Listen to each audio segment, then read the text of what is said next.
কালু ভাই, বুঝছি, কিচ্ছা খতম। এই তোর এদিকে আয়। খবর কি নেতাজিরা? কালু ভাই, আমাকে কোনো দোষ নাই। চৌধুরী সাহেবরে খুন করার সময় আতকা হাসান আলী আইসা তগো কিচ্ছা খতম করে দিছে।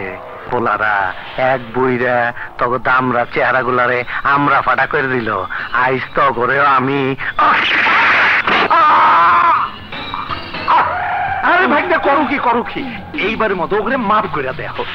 এরপর যদি ফেল মারে তাইলে একেবারে ফাইনাল কিচ্ছা খতম করে দিও। হ্যাঁ, এই খারাপ রিসোর্সকে মামু এখন কেইব? ওই খুনি শালার পর যখন আইসা পড়ছে, এখন তো আমার যে কোনো সময় বিপদে ফেলতে পারে। আরে দূর, হাসান আলী আবার তোমার কি বিপদের মধ্যে ফেলবো? তা আমি জানি, সুযোগ পাইলে ও ঠিকই আমার কিচ্ছা খতম করে দিব। সেই সুযোগ না দিলেই হয়। হ্যাঁ, ঠিকই কইছ। এতদিন ধইরা চৌধুরীর সম্পত্তির মালিক হনের লাইগা যে স্বপ্ন আমি দেখাইতাছি, সেই স্বপ্নের মধ্যে যদি কেউ ডিস্টার্ব করে, ওর কিচ্ছা আমি খতম করে দিমু। আজকে তোমার খুব সুন্দর লাগতেছে। বিয়ের পর এ কথা কতবার বলেছো, তা তুমি নিজেও জানো না। যাও তাড়াতাড়ি রেডি হয়ে নাও, ঢালু ফিরলে আমরা মার্কেট যাব। আচ্ছা।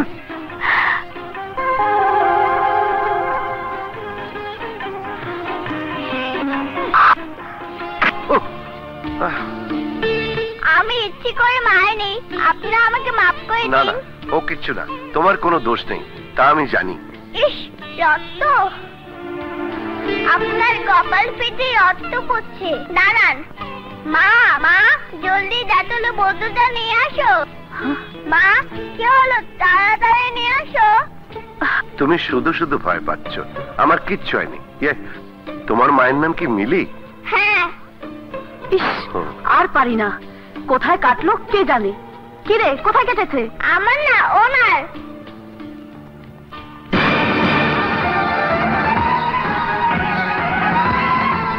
কি হলো? জাতল দিয়ে কপালটা মুছে দাও। যাও, এই যাও।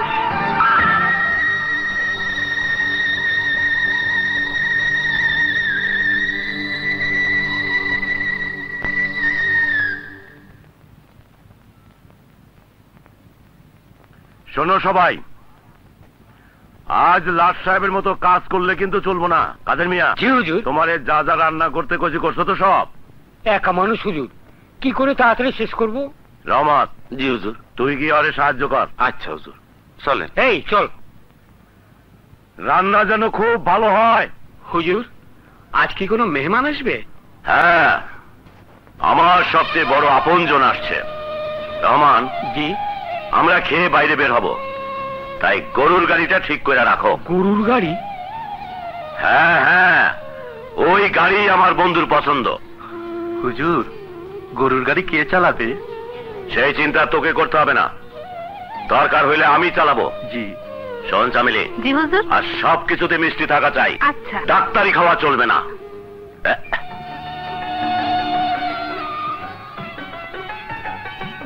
আরে আরে আরে, তুই একই করছিস? দেখ দে, পুরানো অভ্যাস গেল না। না, আমার কাজ আমি করছি। থামলি, তুই আমার দোস্ত, এর যদি কথা বলিস তাহলে কিন্তু খারাপ হয়ে যাবে। কিচ্ছু হবে না।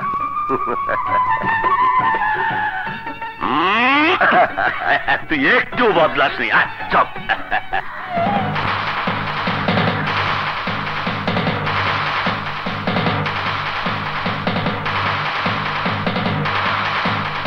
এবার বল, তোর সন্তানকে কেমন দেখ?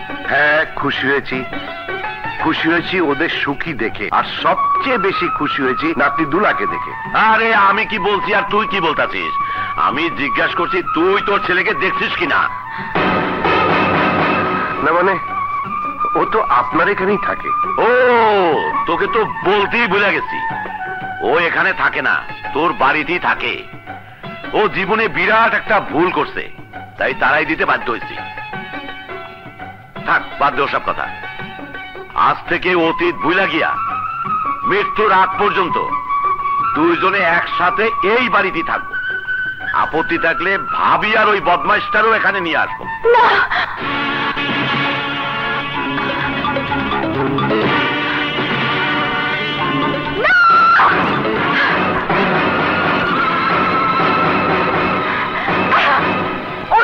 সন্তান তো দূরের কথা, এই বাড়িতে ওরও কোনো ঠাঁই নেই। ঝিনুক, ঝিনুক, আমার কথা শোন, দাঁড়া, আমার কথা শোন। আমি বেঁচে থাকতে ওকে এ বাড়িতে থাকতে দেবো না। ঝিনুক, থাম বলছি, পাগলামি করিস না, আমার কথা শোন। না, ওর এত বড় সাহস, এই সংসারে আগুন লাগিয়ে ঝিনুক, সবকিছু ছাড়খাড় করে দিয়ে ও আবার এসেছে নতুন করে ওর সাথে ঝড় তুলতে। ঝিনুক, মামনি, মাথা ঠান্ডা কর, আমার কথা শোন। এসো, এক্ষুনি বের হয়ে যাও। বের হয়ে যাও বলছি। কি করছিস? তুমি চুপ করো। যে আমাদের চিরশত্রু, তাকে বন্ধু হিসেবে তুমি বুকে টেনে নিতে পারো, কিন্তু এই বাড়িতে থাকার কোনো অধিকার ওর নেই। আছে, ওরই এই বাড়িতে থাকার অধিকার আছে, কারণ ও এই বাড়ির সম্মান। হুজুর, না, খুনি, বেঈমান, সারা জীবন লুন খেয়ে আমার মাকে খুন করে নেমুখারামি করার পরও এই বাড়িতে পা রাখার সাহস তোমার কি করে হলো? যাও, এই মুহূর্তে এখান থেকে চলে যাও। খুনি, নির্লজ্জ, বেহায়া কোথাকার, যাও।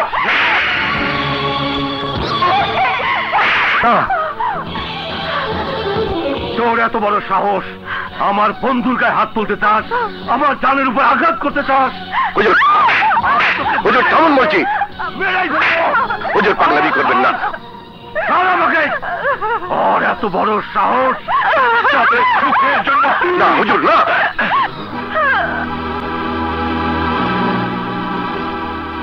এই, তুমি কেন বাধা দিলে? আমার বাবা আমাকে মেরে ফেলুক, তাতে তোমার কি?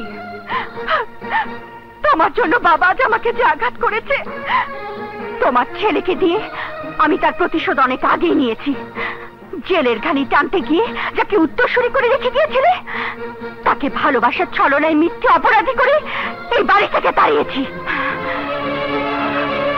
যাতে ছেলের অপরাধের কারণে বাবা তোমাকে ঘৃণা করে, আর তোমারও যাতে এই বাড়িতে আসার সাহস না হয়। তাতেও যখন কোনো লাভ হয়নি, তখন আমি বেঁচে থাকতে তুমি এ বাড়ির ধারে কাছে আসতে পারবে না। সাগর তাইলে নির্দোষ? হ্যাঁ, এত কিছু করার পরও আমার সাধন, আমার কষ্ট বৃথা হতে পারে না। যাও, দূর হও এখান থেকে। যাচ্ছি মা, যাচ্ছি, আমি চিরদিনের জন্য চলে যাচ্ছি। ও খোদা, আমি এ কি করলাম? এই হতভাগীর কারণে আমি নিজ হাতের নিষ্পাপ ছেলেটার উপর অবিচার করলাম। হুজুর, হুজুর, তুই আমাকে মাফ করে দিস দোস্ত। এত বছর পর তোর চোখের পানি মুছতে গিয়ে তা দ্বিগুণ করে দিলাম। না হুজুর, না, সব ভুল আমার। মিলির বাড়িতে যাওয়া, আপনার এখানে আসা আমারই ঠিক হয়নি। আপনি আমাকে ক্ষমা করে দিন, আর ওকেও আপনি ক্ষমা করে দিন। ও অবুঝ, তাই ও যা করেছে ঠিকই করেছে। মামনি, আমি তোমাকে কথা দিচ্ছি, আর কোনোদিন এখানে আসবো না। এ মুখ তুমি আর কোনোদিন দেখবে না। তোমার কাছে আমার শুধু একটি অনুরোধ, আমাকে নিয়ে আর কোনোদিন তুমি তোমার বাবাকে কষ্ট দিও না, কষ্ট দিও না। হাসান, হাসান,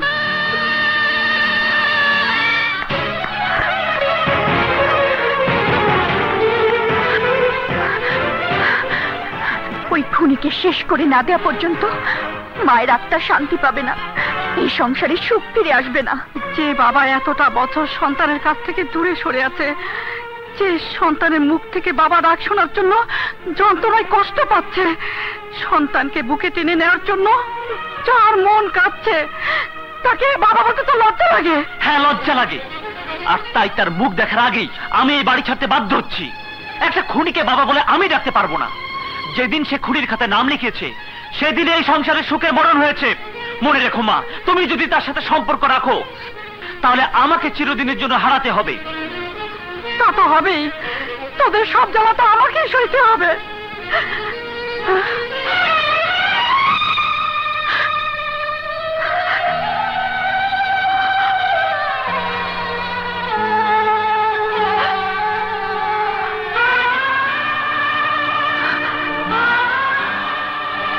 কেমন আছো তুমি?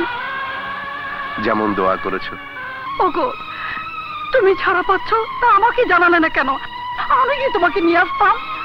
শত দুঃখ কষ্টের মাঝেও নিজ হাতে আনন্দটাকে বরণ করতাম। কিন্তু পরে জানতে পারলাম আমার সাগর নির্দোষ। আমারই কারণে ঝিনুক ওকে দোষী করে শাস্তি দিয়েছে। সত্যি আল্লাহ আমাদের উপর রহম করেছেন, আর তাই তো আমার নিষ্পাপ সন্তানের মুখ দেখার আগেই তুমি সত্যটাকে জেনে গেছো। আমার সাগর কেমন আছে সায়লা? ভালো, কিন্তু তুমি বাড়িতে আসবে জেনে ও রাগ করে বাড়ি ছেড়ে চলে কেন? যাচ্ছে।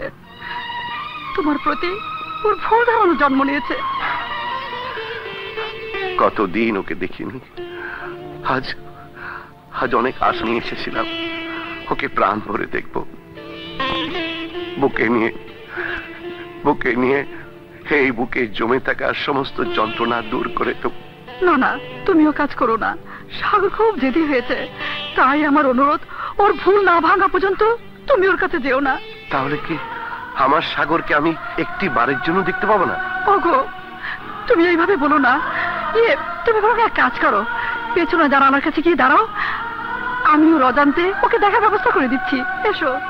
আরে কপাল, নিজের সন্তানকেও লুকিয়ে দেখতে হবে। তোর দেরি সহ্য হলো না? এত খিদে পেয়েছে যে নিজে নিয়ে খাওয়া শুরু করে দিয়েছিস? তা না হলে কি করব? তোমার অপেক্ষা থেকে ট্রেন হারাবো নাকি? ভালো করেছিস, খুব ভালো করেছিস।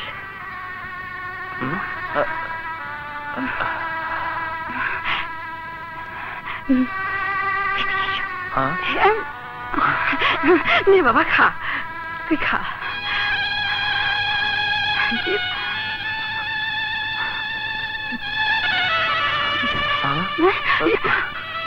যাবে না? কি হয়েছে মা? ওদিকে তাকিয়ে কি দেখছো? ও কিছু না, তুই খা বাবা, আমি এক্ষুনি আসছি। কি যে হয়েছে মার কিছুই বুঝতে পারছি না। নিশ্চয়ই আমার চলে যাওয়ার কথা শুনে দিশেহারা হয়ে পড়েছে। যাকগে,